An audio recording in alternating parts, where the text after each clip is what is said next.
It is remembered that in the sea kingdom of Mira, every merchild was born with a gem glowing from their tail, a living pulse of the ocean's favor. But Mira was born different. Her birth brought no glow, no gem, no ceremony. The ocean did not answer her, and so the queen spoke what none dared. You carry no bond to the ocean. You are not one of us. I was born of these waters. I have not harmed them. The sea does not answer to pity, nor do I. They led her past the outer arches, beyond the sacred current where light bends and names are forgotten. There was no exile rite, no shell song, only silence. Her tail dragged. The guards released her near the wastelands and turned back without a word. What others feared, she entered alone. Days passed, then weeks. Mira found a home in a sunken wreck, a place forgotten by both sea and story. She lived on instinct, eating what would not kill her. The water was colder here, quieter. But in that stillness, something awakened. It came first as silence, then as purpose. You haven't drowned. Most do. I didn't come here to die. She uncovered the mirror beneath a broken altar, old, cracked, and half swallowed by stone. But when she wiped it clean, it did not show her tail. It showed a girl with legs, standing on dry ground beneath 2 full moons. The vision passed quickly, but it returned every time she came near. This isn't me. Not yet, but it will be. In that moment, the story shifted. What had once been seen as a curse became something else, a sign, not of rejection, but of a secret inheritance. The Tideborn had returned, and no kingdom could stop what the moons had already begun. 2 weeks passed beneath still waters. Then the sea began to shift. At first, it was quiet. Currents bending in strange directions, fish vanishing from places they once swarmed. But then, on the 13th morning, the trench cracked open. It was not an earthquake. It was a calling. That current didn't come from the reef. The ground is moving. The old layers, the ones even Mira forgot. Something is waking? It never slept. It just waited for the right blood to rise. She returned to the mirror the next night. The cracks pulsed like veins. Her reflection showed the girl again, but the image was clearer. She stood taller, her outline sharper. This was no trick of light. It was a reminder. Why me? What makes me Tideborn? You were born between the moons. That's all the sea ever needed. The mirror did not answer, but the ache in Mira's tail returned, deep, stretching, unignorable. The water no longer felt like home. It felt like waiting. On the 17th morning, she surfaced again. The sky was pale, the wind foreign. As her body crossed the boundary, her tail began to thin. It split, not with pain, but with memory. Not all of her belonged to the ocean anymore. I'm changing too fast. You don't get to choose the pace. You just survive it. She dove again, heart pounding in silence. The tide was no longer behind her. It was inside her, and it was moving. News from the edge of the wastelands came slowly, but struck quickly. A reef scout brought word of tremors, of unnatural tides and shifting trenches. He spoke only once before the Queen silenced him. The trench opened on its own. It pulled 3 swimmers under. Then we seal it. If this is the return of the Tideborn, Then we end it before it rises. No debate followed. She summoned the Deep Guard, elite hunters once thought retired. Their purpose had not been forgotten. Far from the throne, Mira studied stone no longer sung about. Runes lined the cave walls, deep markings that matched the carvings around the mirror. She traced them with her hand. These weren't left to seal something. They were left to open it. Maybe both. Tideborn magic was not about control. It was about balance. She was beginning to understand what balance would cost. The Deep Guard found her faster than expected. They did not approach. They watched her drift through the shifting current, never touching the light, but drawn toward it. She looked nothing like the girl they had exiled. That was what frightened them most. Above the reef, beyond the reach of ocean law, a boy named Kyle walked the morning tide. He was not prince nor warrior, only a watcher of water. But watchers notice what others dismiss. That morning, something rose and vanished before he could name it. That wasn't a fish or a trick of light. He waited every morning after that. Mira rose with the tide. She stayed below the line where light bends but never fully surfaces. She watched him return every morning. He never looked afraid, not of the water, not of what might rise from it. You're not meant to cross. Maybe I already did. The ache in her tail came sooner now, triggered not by moonlight, but by proximity to him. On the fourth evening, she rose without meaning to. Her tail shimmered beneath her as the tide shifted. Then, without warning, it faded, smoothly, silently, into legs. The air did not burn. The sand did not break her. She placed one foot forward, then another. He saw her. Not the ocean girl, not the ghost beneath the waves, but the one becoming something else. And she vanished. The mirror no longer flickered. Its vision held steady. It showed her on land. No tail, no sea behind her. Only a boy, a shoreline, and 2 moons overhead. The mirror gave no reason, but it never lied. If you're real, I'm not here to chase you. She heard every word. The tide pulled gently at her back, but she didn't move. Her world had never made room for voices like his, yet something ancient stirred when he spoke. The hunters saw the human before they saw her shift, but when they did, it was too late.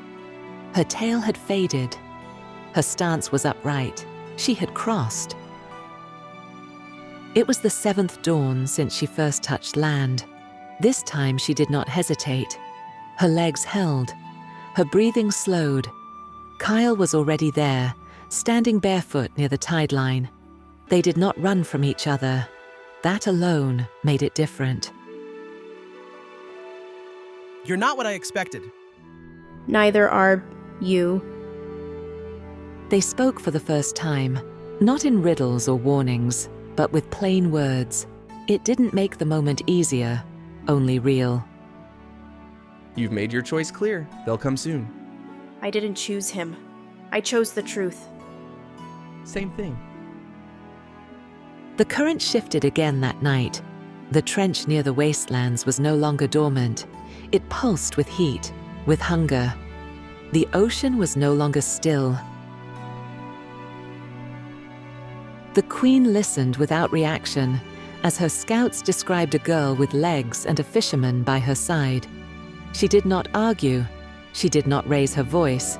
Instead, she stood and pointed to the ancestral blade mounted on the wall. Her meaning was understood. The rift split again, this time deeper. Older creatures, blind from centuries below, swam up and out. The reef shook for miles. In Nymera, windows cracked. Currents buckled. Still, the queen refused to send help. She's going to let it open. But not all the court agreed. Whispers began in quiet corridors. Why didn't your kind want you? They fear what crosses lines. I was born where two worlds touched. They only ever wanted one. So do most people. That's why most people drown when the tide turns.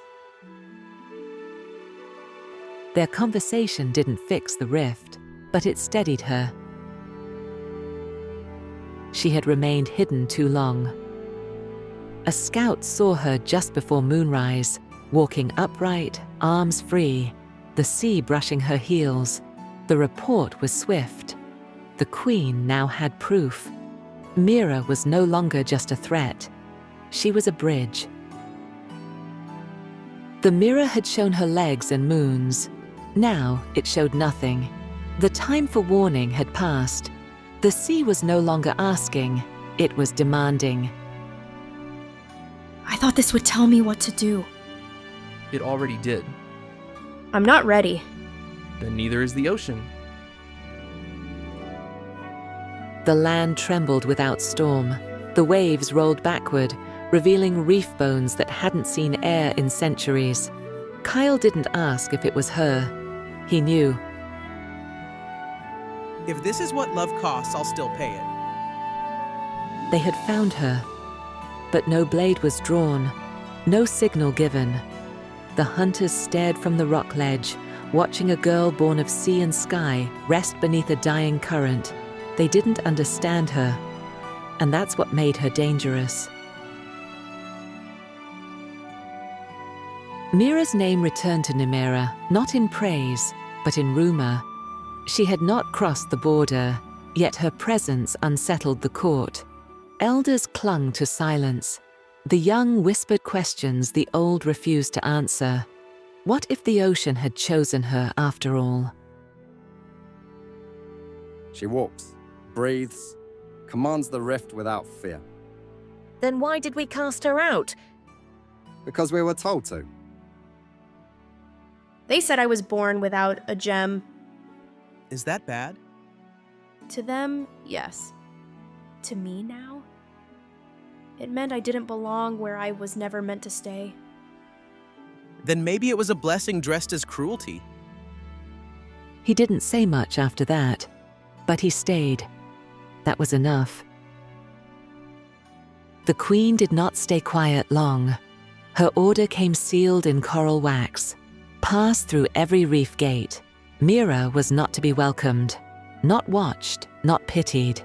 She was to be stopped, but the ocean was not so easily commanded. The trench had widened. Stone fractured in spirals, pressure building beneath. Even the blind fish fled now. A groan rolled through the sea, a sound older than language. The rift no longer threatened. It promised. You're going back, aren't you? They'll never close the rift without me. Then I'll wait. You might be waiting a long time. Still worth it. She didn't promise she'd return. Tideborn don't make promises. The ocean might break. She crossed the threshold into Nimera unseen. The Deep Guard kept their distance, uncertain if they were meant to kill her or protect her. Some secrets are stronger than swords. The last time she stood in Nimera, she was 13 and gemless. Now she entered without a crown or an army, but not as a girl, as a force. She did not swim. She walked. You've come to beg for forgiveness? No, I've come to stop what you refuse to face. The Queen did not rise, but her silence cracked something colder than stone. The people of Nimera gathered near the shell walls. They were not there to cheer. They came because the ocean had changed, and only one voice had risen with it. Some still called her cursed, but others whispered tideborn. Far below, in the temple where it all began, the mirror pulsed. Its cracks sealed over. The vision of the twin moons appeared once more, not as warning, But as omen fulfilled, the ocean had chosen, and the tide had returned to collect. The rift no longer whispered, it roared. A wave of pressure pulled everything not rooted. Corals snapped like dry bone. Entire sections of reef vanished into the abyss. This was no longer a threat. It was a collapse. Do you still believe you can stop this? No, but I can survive it. And maybe so can they. The queen had ruled for decades, but never faced a force she could not command. She turned from the throne, not in surrender, but in fear she'd never speak aloud. It had waited for her. The seal, etched with lines older than language, responded to nothing for years. Until now. Her blood, her steps, her defiance, they were the final key. If you do this, the sea might change forever. It already has. She pressed her palm forward. The stone cracked open with a low groan. The current stilled. The rift began to close, not by force, but by balance being restored. From the cliffs, Kale saw no collapse, only stillness. The water, once wild, settled into rhythm. No fanfare followed, just silence that felt earned. Mira dimmed, not in death, but in humility. Their power had been borrowed too long. Mira returned it, and with it, their control faded. The queen was no longer followed. She wasn't exiled. She was simply left behind. She rose without ceremony. No wave carried her. No magic sparked. She walked until her feet touched the sand. And Kyle waited, just as he said he would. You did it, didn't you? The sea won't drown them now. Do they know it was you? They don't have to. Whispers filled the reef. No bells rang, no flags rose, but children repeated the name they were once forbidden to speak, and no one corrected them. She left the ocean behind, not because it rejected her, but because it no longer defined her. The tides would rise and fall. Her story would not. And under 2 fading moons, Mira became more than mermaid or myth. She became the choice neither world was ready to make. The sea had no use for crowns anymore. In the absence of tides that obeyed her, Thalassa's rule cracked like her throne's spine. The courtiers left without rebellion. No war, just silence. Mira remained, but it no longer belonged to her. I gave them order. She gave them chaos. But it was not chaos, it was correction. A course the sea had tried to set long ago, and that power refused to hear. The deep guard did not speak of failure, but they felt it in their bones. In place of fear, the reef now hummed with a name they could not kill. Mira. Not the cursed, not the cast out, simply Mira, the one who stayed when the rest turned away. She did what we didn't believe was possible. The mirrors were never meant to show futures, only truths. And when the truth finally lived, they went quiet, their purpose fulfilled. They didn't build a home right away. They walked, slept under branches, ate when they could. No titles, no whispers, just time. Do you miss it? Which part? The sea, the power. No, I miss the sound. But not what it asked of me. Even after legends fall quiet, stories continue. A young swimmer reached the temple and found silence, but didn't fear it. She whispered Mira's name once, and that was enough. The tide no longer claimed her. The land did not resist her. For the first time, she belonged to neither, and for the first time, that was freedom. So when the moons rose together again, the sea did not rage. It remembered, and it carried the story of the Tideborn, not in song, but in silence. Because the strongest waves leave no trace, only change. Thank you for watching. Don't forget to subscribe, like, and comment for more inspiring stories and content.